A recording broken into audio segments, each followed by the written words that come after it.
First off, what this is it's a checklist. It's whether or not it's a good deal to consider or not. The more greens, the better, of course. And the closer you are to the baseline or your what is the column minimum criteria, the better you are, because these are the numbers that most investors are looking for when they're trying to evaluate a deal. They're looking for something that's gonna fit, right? They're looking for something that's gonna fit their expectations when they're deploying funds out into the world. There are several ways that people make money. They could leave it in a bank and make 0% or like net like 0.01 or 105 or something like that, which is ridiculous. It's going to cost you more money to leave your money still than it does to deploy it. You can put it into a what is called a CD, and in the CDs, you might get a guarantee of 3 to 4% rate of return, which is a safe rate of return, and it's near guaranteed. And that's why a lot of people use CDs because they want to make sure their money is working for them, but it's locked up for a long period of time. It's illiquid and it's a low rate of return. Another way people make money is using stock market, right? They want to get into the long-term investing, and typical rate of return for stocks and bonds, and depending on how you're leveraging your funds in the stock market, where you can be a daily trader is not going to make the same amount of money as a long-term trader. A long-term investor, a trader might make a lot more money, but they have a lot more risk.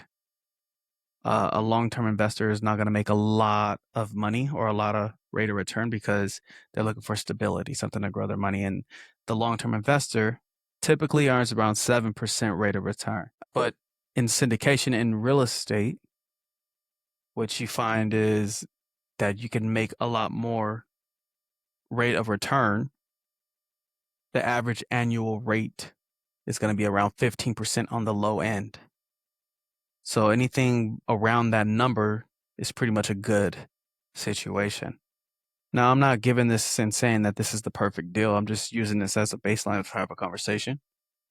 But this is what people want to know is, how do I determine what is a good deal?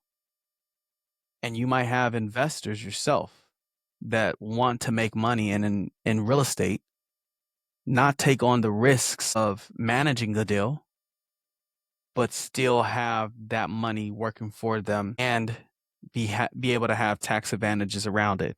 And that's what syndication does. It allows them to deploy their funds, get the tax advantages, not have to lift a finger, just deploy their funds. And that's what you're looking at, is just the checks, what checks off a deal on whether or not it's even worth entertaining. What about do you guys use cap rate? Yeah, that's a great question, dude. A cap rate is how you determine the strength in the market, right? You take the NOI, the net operating income, and you can divide that by the price of the property to determine what the cap rate is, right?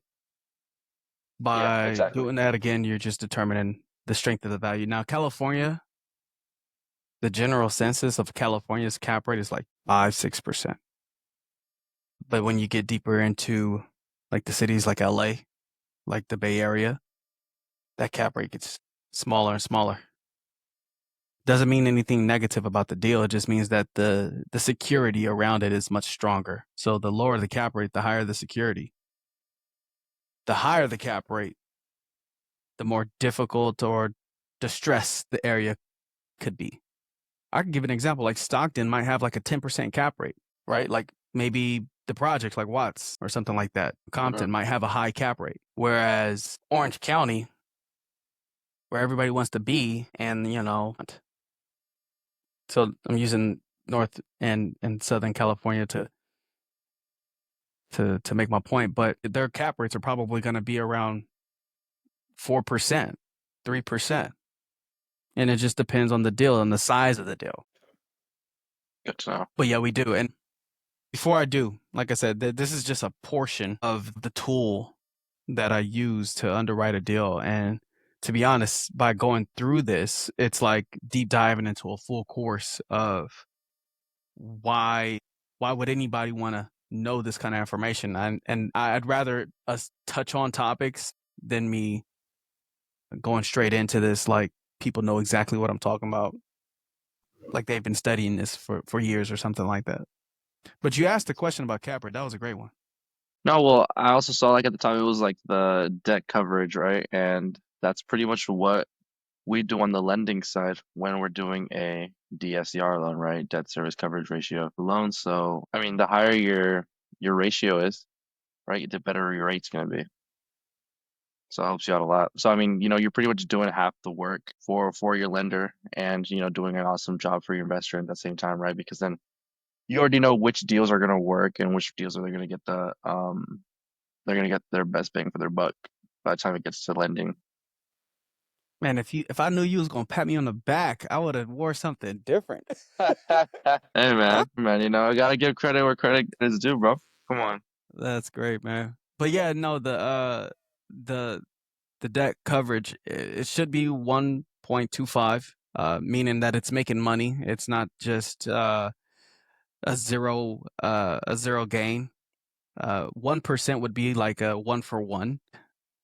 I'm not saying that you can't get a deal for a 1% DCR, but it's you have to ask yourself what kind of deal do you want. There's probably circumstances around the deal that makes it more convenient for you to do something like that. Let's say that you're a manager yourself and you said, okay, I don't need managers to run the property. I just want to get more assets. Well, then something like a debt coverage wouldn't be like the most important thing. You might say, okay, I'll take on this asset, cut out some of the expenses, even if it was a 1.1 for the first year. Well, in the subsequent years, you're going to probably be cash flowing much better. Are there cases where you would like say like a 0 point, let's just say like, for example, like a 0.8 debt coverage ratio would be okay? No, I don't think so. At least if you tell me otherwise. No, no, I'm Uh, just asking. yeah, no, I don't think so. And the reason Okay. why I don't think so, number one, the banks are not going to lend on that. They want 1% or more. And like you mentioned before, if it's closer to 1.25, they know that it's already making money as soon as it closes. So that's like, okay, we want that money in this pocket. We want to give you the money faster, actually. Whereas if it's lower, they're like, well, how do we not deploy the like let's look for a reason not to. The closer Uh-huh. you are to one, the worse off it is, but it doesn't mean that you can't get the deal. Exactly. Yeah, no, I get it. Yeah, I mean, you want to cash flow, bro. You want to make some money. That's the goal. I mean, you talking about cash flow, Yeah, but there are folks in SoCal and Bay Area that just want to make sure that they're getting their tax benefits, just getting the money off of them and putting it into a high leverage asset like this. So I mean, some people know that there's not a lot of cash flow in these markets. It's more of a long term business, a long term strategy. yeah. So I mean, and I'll have to bring this guy on. His name is the great Ron Cedillo, man. I met him. I mean, I met him when I was in high school, man. But like learning from him now, I mean, he was saying that you know, let's break this down for investors, right? Or even people who are trying to offset their taxes. Someone who's making around like, let's just say, 500, $600,000. How much in taxes do they have to pay, right? Sometimes paying, even though you have to come out of pocket to pay that mortgage that for the house that you invested on, it's less money for what you're gonna pay. Let's just say you have to put in an extra $1,000 a month, right, on that mortgage just to cover the mortgage. It's better than paying that money, and I'm sorry, IRS, if I fucking get in trouble, right? But it's I'm not a tax professional, but it's a way better to be paying that $1,000 a month, which equals out to $12,000 a year, than paying $100,000 of taxes at the end of the year. I'm not a tax professional though, but that's what he taught me. So I Yeah, don't, man, it's I mean you're gonna pay something. Yeah, You're gonna pay tax. You're not really escaping responsibilities. yeah, But what we're doing here is we're using assets to offset liabilities. And when we're making more money, the money that we are not deploying into the world becomes a liability. It's still money. And you want to make sure that you have less of a tax burden as possible. So if you spend the money, you want to spend it in something that's going to be appreciating in value, not something that's depreciating in value. It's like assets versus liability. You don't buy a car with that money. You buy a real estate, or you buy a piece of art. You buy something that is going to hold its value or gain its value. People buy gold. I won't say Bitcoin, but I'd be you do your research and see what the stocks say. Yeah, I'm not a crypto guy, so I don't know, man. I don't know. You do your research and you but no, for sure, man. Like, it's just offsetting liabilities, and like I said, in certain markets, you know for sure that um, there is a, there's not going to be a cash flow bonanza happening in the Bay Area just because it's the cap. Or you were talking about a cap rate. The cap rates are low, meaning that it's a desirable area. And you can only push the rents so high where what you're doing is you're banking on the long-term success of the area, the real estate being the prize and not the cash flow. But it still works out well for the investor because of tax purposes. They get to offset their income and their real estate income with these tax benefits and accelerated depreciations.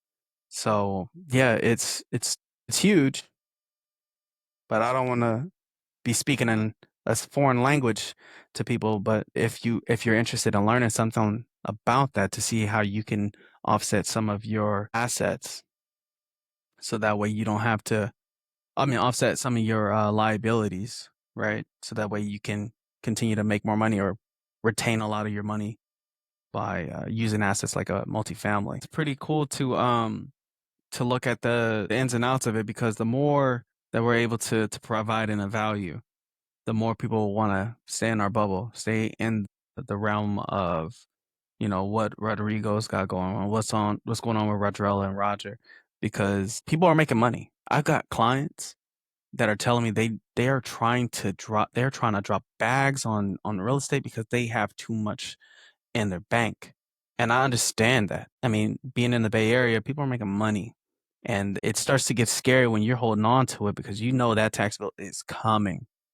And if you don't let go of that money quick enough, nobody wants to pay that kind of money. I'm just gonna be real about it. I Yeah, get I mean, mad about paying whatever I'm paying it. I mean, if you're making 500, $600,000, it's like, no, there's no income. way. There's no way. Yeah, it's half your income. So, I mean, that's why you hit up Redrell to find you a good ass deal in the Bay Area. Yeah. I mean, this is a deal, for example. This is a very specific deal that I was showing you that was in Moraga. And there are people that are on the market that are looking to sell. There are people that were on the market that are no longer on the market, that I already have run numbers through and seen if they were feasible or not. They're just not even on the market right now. Doesn't mean that these deals don't exist. It just means that they're not getting the number that they were wanting. So who knows? I might have somebody that's looking to sell that was trying to sell 3 or 4 years ago. The question is, are you interested? See, I like that one. You were pointing straight at the camera.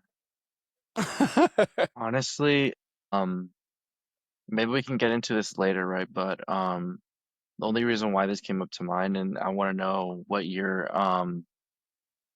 experience is, right, with clients wanting to buy or sell like new build homes, right?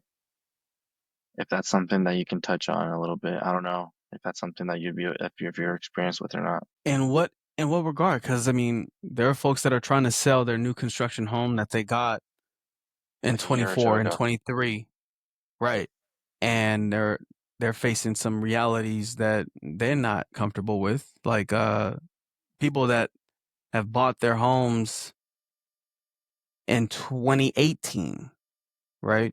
They're seeing prices come back down to that. There are some folks that are looking at prices drop, and it just doesn't make them feel eager or motivated to get on the market or even test it out to see if it's worth entertaining. But I mean, maybe you see something different. No, well, I mean, I'm kind of there with you, right? A lot of these people are starting to see, they overpaid for a lot of their new build homes, right? Yeah, the incentives were probably great. They probably got a great rate, but they're starting to see that their house is still worth the same when they bought it back in 2022, 2023, and they're trying to sell it now and trying to get premium money, but then the new build, literally brand new construction in the same neighborhood that was built like 2 weeks ago, is being sold for the same amount that they bought their house 2 years ago, 3 years ago. So like the incentive, who's gonna buy the used car when they can just buy a new car? The same value. Hmm. So it's the question around seller expectation. I mean, we know that the seller's expectations were through the roof during COVID. Maybe even a year or two after COVID, sellers still had dictatorship over the market. Right now, sellers are wondering what happened, and the numbers speak for themselves. We watched a rise of 40% for 40% of value pushed into the market in the last 6 years. We have to face buyers um, that have been waiting patiently, and now that the market is adjusting. There was a forecast that was I'm not gonna name cities, but there was some cities that were at negative 10% um, at sales price. So since last year, that's last year, 10% the sales price difference in 1 year. So that does make a dent in what that 40% number is, but it's still 30% different from what a safe market or a regular market would look like, minus the COVID bump from the funds that we got flooded with stimulus and all this kind of aftermath from moratoriums. And you remember moratoriums, right? All that Yeah. stuff is still making a role. Matter of fact, LA has a ice moratorium that they're looking at implementing. I don't know if you heard about that. I haven't heard about it yet. Yeah, there's it's not just LA. I think it's Culver City too. Oh shit, for real? Yeah, so there's still a lot of lag from like the things that have happened in the COVID era that are still lingering into the market today that we just don't know what's going to happen. Yeah, I mean something is happening now. We're seeing it in real time. There were people Yeah. overbidding not just for real estate like regular residential properties. There were people that were overbidding for investment properties such as the ones that I was just giving you a kind of a background on the checklist. See, I got into syndication or the investment, multifamily investing in 22. And at that time, when people would underwrite their deals, they would write them out, bumping up the rents in such a way that it was aggressive. And so when you saw in 2022 rents were at, let's say hypothetically 1800, now those same 1800 rents are at 3000.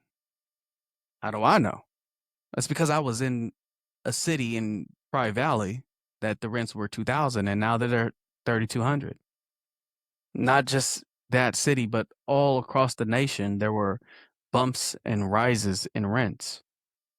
But now there are people that when they underwrote their deal, they were using bridge loans.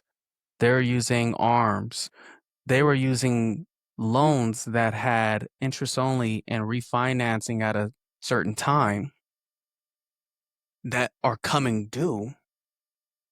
And now we're in a market where they probably underrated for like a 4% refinance or a 5% refinance where the deal still made sense. We're at 7.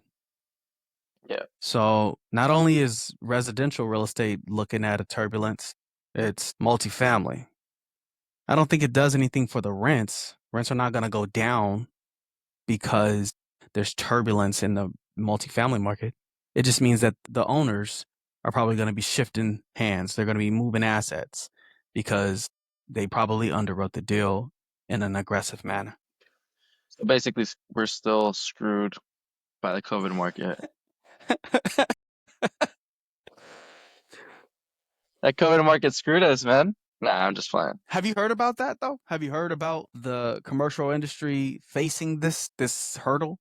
No, yeah, I have. Like, I mean, you see a lot of um commercial units and properties being vacant as well. You're talking about because of the COVID era, people went out of the office spaces, and now property owners are looking at empty and vacant commercial suites, right? Hmm.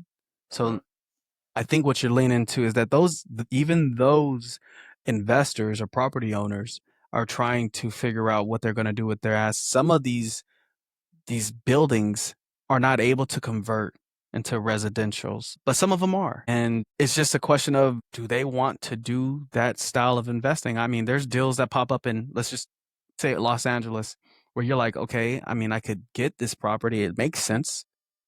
But do I want what comes with leasing the property in a moratorium favorable city where they're like, okay, the tenant is making the laws as like the government's catering to the tenant, and the tenant is using that with like the authority. Of course, it is an authority, but they're using it like blatantly. They'll stop paying rent and look you in the face and say like you're the problem. Yeah, they stop Also, paying upside rent. down. They flip. They stop paying rent. You show up to their door and they just flip you off and close the door right at you, man. That's crazy. Yeah, man. Bullshit. Okay.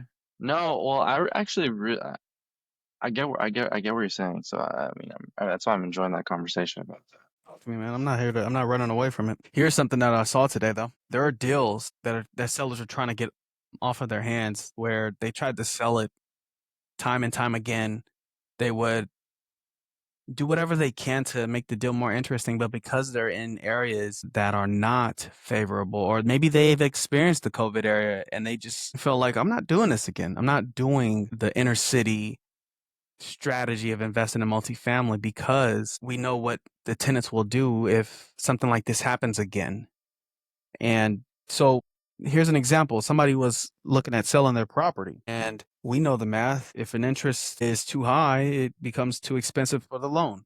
Well, if the seller owns the entire asset clean and clear, they can become a bank. So if a seller is financing the property, meaning they'll carry the loan for you, but they're going to finance it at 5%. Well, that's beating the market rate. And people there, it's not one deal that I saw. I saw several that were, if you put 20 down, 30 down, we'll finance the rest at 5% interest only for a term, maybe 5 years, which can be favorable if you have the 30% down. If you're an investor that doesn't have money down, well, if you find the money, you can be the face of the deal. You could just find the money, just call yourself a concierge. That's all that it is at the end of the day. If you point people to money, right, you're due money. And so there's terms for this, but that's just a general sense. I don't want to get into the weeds of things, but I just Yeah, I saw mean, that and I was like, wow, it must be a good environment to take something off somebody's hands. yeah, I mean, it's just about getting creative, right?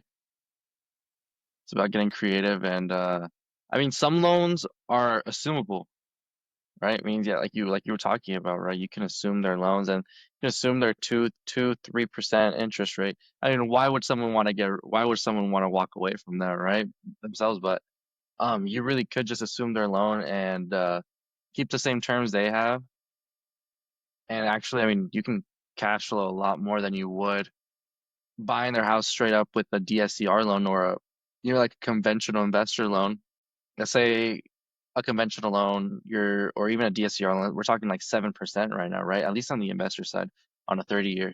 So I mean, let's just say their interest rates like on the higher end from like they bought in 2020, so on that 3%, and we're talking 4%, a 4% difference, right? So it's all about getting creative and not being afraid of asking those questions, right? Because if we don't ask, even if their like loan isn't assumable, if we don't ask, then how are we gonna know that their loan is assumable or not? At least coming from an investor side, right? So I don't know. That's just No, man, that's my take you're on it. talking that talk. You're talking that talk. I mean, you're and a person who's shopping needs to know their ins and outs, the possibilities that are available to them. And some people are just trained on one way. I met an investor that their only strategy was calculating their gross rent multiplier. And in my mind, I was like, that's a tenth. That is a tenth of everything that makes up a deal. And just because a gross rent multiplier is at 10 or even 13% or name a percent doesn't mean that that deal is just hands down the best deal. At the end of the day, no ways, no ways to finance a deal. And this is in real estate, even as a real estate professional, you never stop learning. So it's not like there's a bad question. You have to be able to ask and not be afraid to ask, right? You take the hit today. You may look silly today, but now that information is with you and you have an upper hand on every other investor around you that is not willing to ask that question, that is not willing to go down that road. So don't be afraid or ashamed to ask these questions, but just know that there are different ways of solving the problem. Yeah, it's I just like that literally seller assumption. The seller assumption is gold. If you have the funds to drop on, like if you have the 20 or 30% down, and I say 20 or 30% down because when you're assuming a loan, let's say that somebody just bought their property in 2020 and the price of the home has gone up 30, 40%.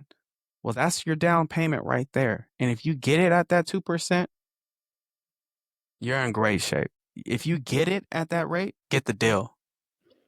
no, and a lot of people don't know you could do that, right? I mean, as a lender, right? It's literally just not about like closing loans and stuff, right? It's really just about educating people on those kind of things because a lot of people just don't know you could do that, right? I won't be offended if I'm not your loan officer on a deal. You know, if you're gonna assume someone's loan at a 2% rate, like we're not going back to 2% like maybe ever, right? So if you can land something like that, not um why not go for it? That's just my take on it though. I've been wanting this to be an environment for not just for myself, but for my friends, my peer group, my everybody that I know, because I want them to know what it is that they can do to deploy their funds to make it work for them. We all care about our family. I'm sure we have friends and they they earn a lot of money and they're thinking about the same thing that we're thinking about. How do we get to financial freedom the quickest way, the safest way? I mean, it's not like we're all gonna hit the lottery and we're not all gonna make it to the NBA. We're not all going to be this crazy singer. So we have to look at the real tools that we have in the world, the more practical way of looking at life, and apply it. And if we don't know it, that's okay. Talk to somebody that does. You don't have to know everything. You just have to know the right people and trust the right people. No one's telling you to be the tax specialist. That's why you go to your tax advisor, your CPA. No one's telling you to be a hairstylist. You go to these people to serve you. Well, that's the same thing with real estate. Let me put it like this. Even the deals that I find that make sense, I pencil in property management because I don't want to do that. Exactly. I don't do the things that make the deal fruitful. I make sure that the deal is fruitful from the get-go. And then I apply the things that make it go, like a property manager who knows the legal strategies in that particular area. So I don't have to worry about it. I've already penciled it in. So if you know somebody that is looking at deals with that in mind, that accounted for the ins and outs, like the legal, property manager, reserves, loans, whatever it is that makes the deal fruitful, I would tell you to talk to them. Hey, I mean, listen, man, like financial freedom really just it doesn't happen overnight. It really doesn't, right? You can buy a house with as little as 0% down, right? Right. There's programs out there that even like the government gives they give you free money and People don't really know the terms about that, but we can talk about that a different day. But there really is ways to get into your home with a little to like no money down. And then you start there. You start there. You can start at like 20, 21 years old, right? And you can get from it just doesn't happen overnight though. It didn't happen overnight for anybody unless you won the lottery. And even then those dudes spend that shit right away. So it's literally just about making smart decisions and working with the professionals that can help you get there. So it's not going to be your one deal that makes me just this gigantic mega billionaire. It's not going to be you, but it wouldn't hurt that you participated with me because I've got trust from everybody. Why not trust me? You see what I mean? No, yeah, I get what you mean. And no, I mean it really does come down right like our own war stories. Like we've been in escrow, we've been in transactions where they've been a little messy.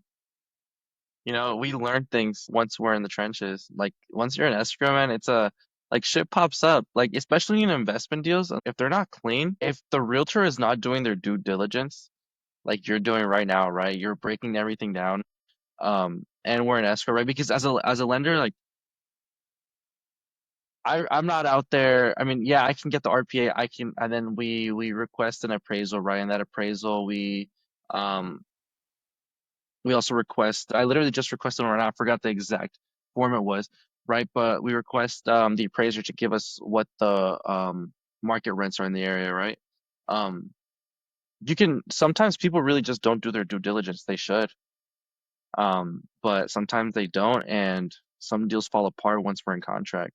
So at least um, the way you do stuff, it gives a lot of investors an advantage and saying, hey, we can do this in a 15-day close, 17-day close, and you give them a confidence of writing that contract of maybe even sometimes without and I don't recommend this all the time, but maybe sometimes without the loan contingency or the appraisal contingency, right? Just so that you can beat cash offers. But that's because you did your due diligence as a realtor I was gonna and you say, broke that down. I was just gonna say that like when you're shopping for residential properties, you're not just throwing out a non-contingent offer for every client. Even in the market, even in the COVID era, people were putting out non-contingent offers. They weren't putting them out blindly. They knew that they got an approval letter from credit approved. So Yeah, yeah, it was already buttoned up yeah. It was before they underwritten. got to the deal. Underwritten Yeah, approval. it was underwritten approved. Yeah, yeah. Income, everything, and it makes a So big it difference. makes a huge difference. A seller's going to look at that and say they got theirs in order. Mhm. So why wouldn't I? It's almost done. And the same way for the residential is the same way for the commercial. What the tools that I use in order to make sure that I button up a buyer or an investor is the same thing that a lender is going to use to ask, is this even something they want to entertain? I mean, of course they want to entertain it, but you get the gist.